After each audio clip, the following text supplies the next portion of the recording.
Hi, everyone. This is chapter 16, organizational culture. And this is how we do things here.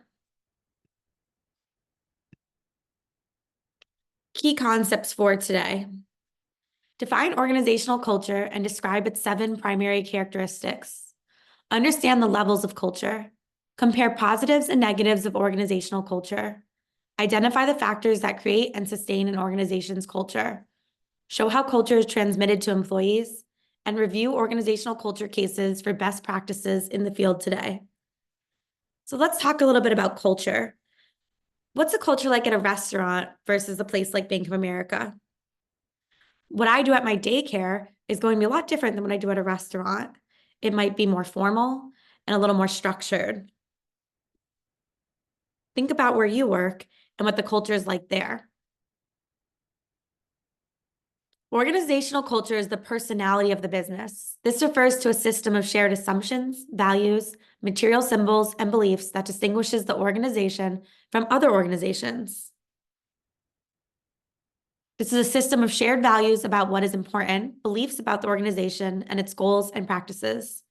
It provides a framework that organizes and directs people's behavior on the job, and it's as important as business strategy.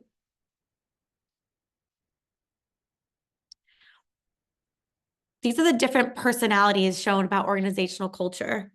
There's 7 listed here, and there's 2 more on the next slide. The book lists 8 dimensions on page 275, which are all similar. The textbook also lists a framework breaking them down into the clan, the adhocracy, the market, and the hierarchy. Let's look at these right now.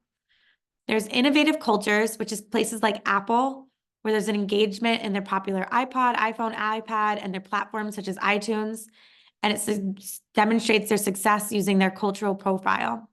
So these are more innovative cultures. There's aggressive cultures. These are companies with aggressive cultural values that outperform competitors through competitive actions. Nike is an example of this because it exhibits their culture in the past by embracing a mission statement that once read, "To experience the emotion of competition, winning, and crushing competitors." There's outcome-oriented cultures. These are companies that emphasize achievement, results, and actions as important values and embrace an outcome-oriented culture. The movie Love and Other Drugs painted the pharmaceutical giant Pfizer as a company where employees would take every advantage necessary to close deals that would enhance the company's bottom line. So a lot of times sales jobs are outcome-oriented cultures. There's stable cultures. This is companies that emphasize predictable, rule-oriented, and bureaucratic adherence to rules and regulations that exhibit stable cultures. So IBM's adherence to such rules following and the relatively consistent physical appearance of its employees had led some to conjecture that their mysterious nickname Big Blue might be a reference to the conservative blue suits that were at one point a near uniform for their employees. Another example of a place where you might see stable cultures is at a bank. People-oriented cultures. These are organizations that value fairness, supportiveness, and respecting individual rights. Starbucks is a good example of this, as they offer healthcare benefits, tuition reimbursement, and free coffee to both full and part-time employees.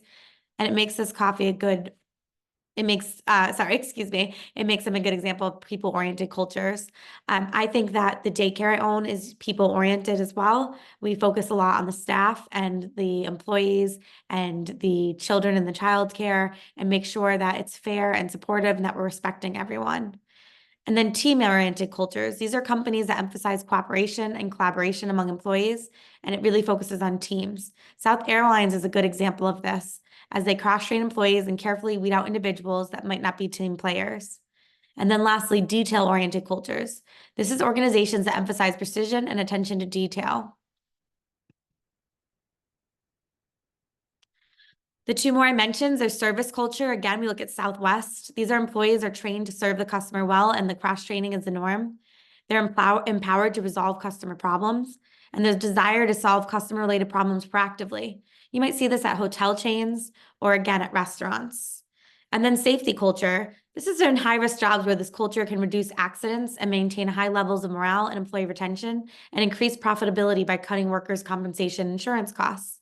So you might see this in construction jobs and places where you need to focus on safety. Understanding the levels of culture. Do organizations have uniform cultures? The dominant culture is a culture that expresses the core values that are shared by a majority of the organization's members. Core values are the primary or dominant values that are accepted throughout the organization. Subcultures are mini cultures within an organization, typically defined by department designations and geographical separation. Most large organizations have a dominant culture with numerous subcultures. In a strong culture, the organization's core values are both intensely held and widely shared. Strong cultures will have great influence on the behavior of members, increase cohesiveness, and result in lower employee turnover.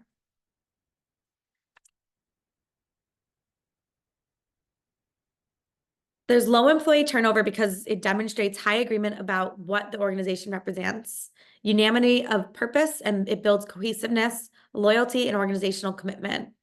Strong cultures, again, have widely shared core values. How employees learn culture and observable culture. These are through stories, rites and rituals, symbols, and language.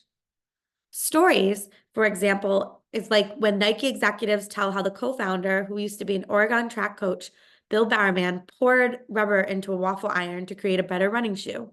Talking about that helps bring up the spirit of innovation. And that's an example of a story. Rituals. Rituals work because they inspire a sense of control and reduce anxiety. Repetitive sequences of activities that express and reinforce which goal are most important, which people are most important, and which are expendable. So that's rituals. Symbols. One example of this is Google's Bocce Court. Their culture is being known for perks in the environment.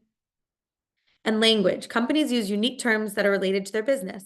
So for example, the US government actually made a dictionary called GovSpeak because the language was so expansive.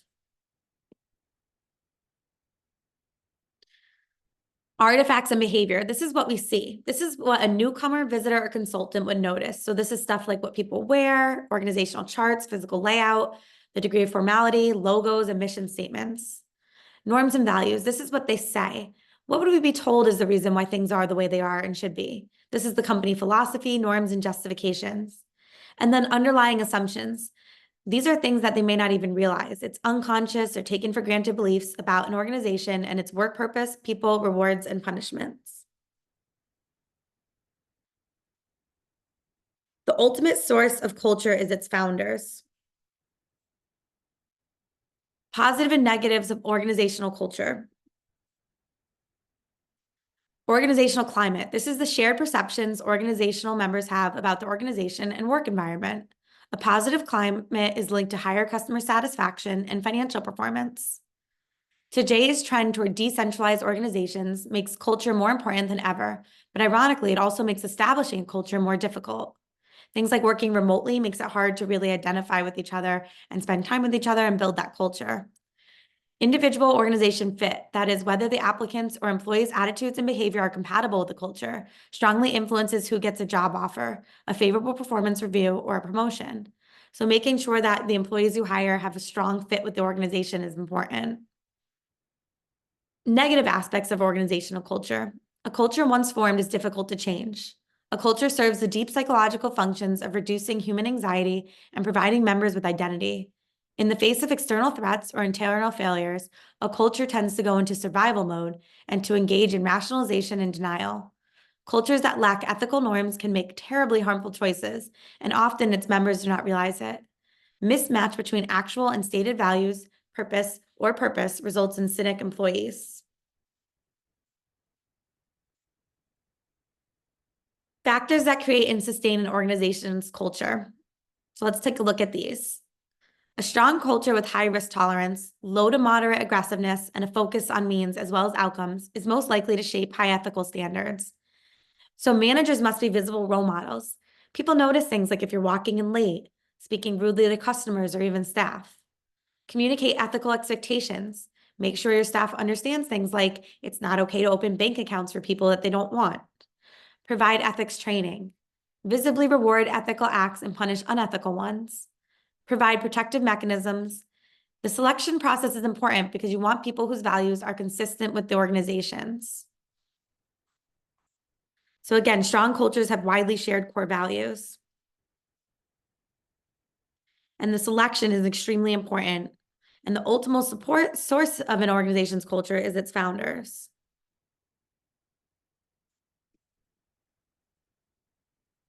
Show how culture is transmitted to employees.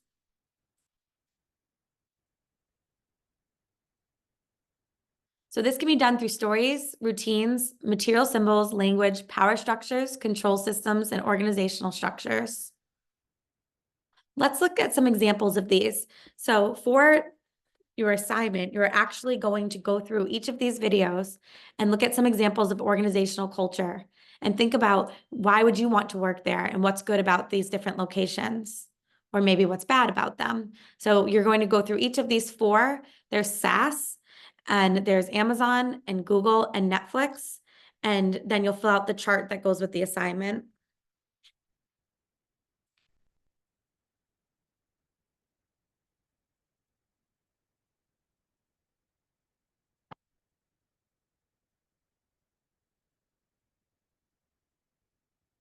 And that is the end. Thank you.